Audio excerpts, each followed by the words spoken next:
ಸಾಗರ ನಗರಸಭೆ ವ್ಯಾಪ್ತಿಯಲ್ಲಿ ಬೀದಿ ನಾಯಿಗಳ ಹಾವಳಿ ಹೆಚ್ಚಾಗಿದೆ.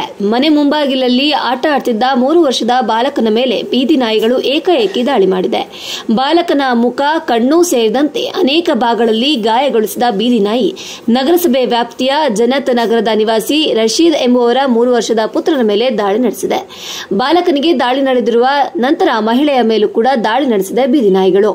ಇನ್ನು ಸಾಗರ ನಗರಸಭೆಯ ಆಡಳಿತ ಹಾಗೂ ಸ್ಥಳೀಯ ಸದಸ್ಯರ ಅಧಿಕಾರಿಗಳ ವಿರುದ್ಧ ಸ್ಥಳೀಯರು ಆಕ್ರೋಶ ಹೊರಹಾಕಿದ್ದಾರೆ.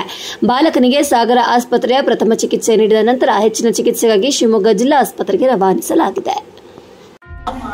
ಸರ್, ಜನತೆಯಲ್ಲಿ 4th ಕ್ರಾಸ್ ಅಲ್ಲಿ ಮಗು ಕಚ್ಚಿ ಆಯ್ತು ಸರ್. ಮಗು ಕಚ್ಚಿ ಬರುವಾಗ ನಮ್ಮ ಮೈ ಮೇಲೆ ಬಂದು ಸರ್, ನಾಯಿಂದ ತುಂಬಾ ಹಾವಳಿ ಆಗಿದೆ ಸರ್. ನಮ್ ಬಡವರು ಸರ್, ನಮಗೂ ಮೈ ಮೇಲೆ ಬಿಳಿಸೆಲ್ಲ ಕಚ್ಚಿ ಎಲ್ಲ ಇಟ್ಟಿದೆ ಸರ್. ನಮ್ಗೆ ಯಾರು ಗಮನಿಸ್ತಾ ಇಲ್ಲ ಸರ್. ನಾವು ಬಡವರು ಸರ್. ನಗರಸಭೆಯವರು ಯಾರು ಎಲ್ಲ ಫೋನ್ ಮಾಡಿದ್ರೆ ಯಾರು ಗಮನನೇ ಹಾಕ್ತಾ ಇಲ್ಲ ಸರ್. ನಾವು ಬಡವರು ಸರ್. ನಾಯಿದ ಅವಳಿ ತುಂಬಾ ಆಗ್ಬಿಟ್ಟಿದೆ ಸರ್. ಯಾರಿಗೂ ರಕ್ಷಣೆ ಇಲ್ಲ ಸರ್. ಮೈ ಎಲ್ಲ ಕಚ್ಚಿಬಿಟ್ಟಿದೆ ಸರ್.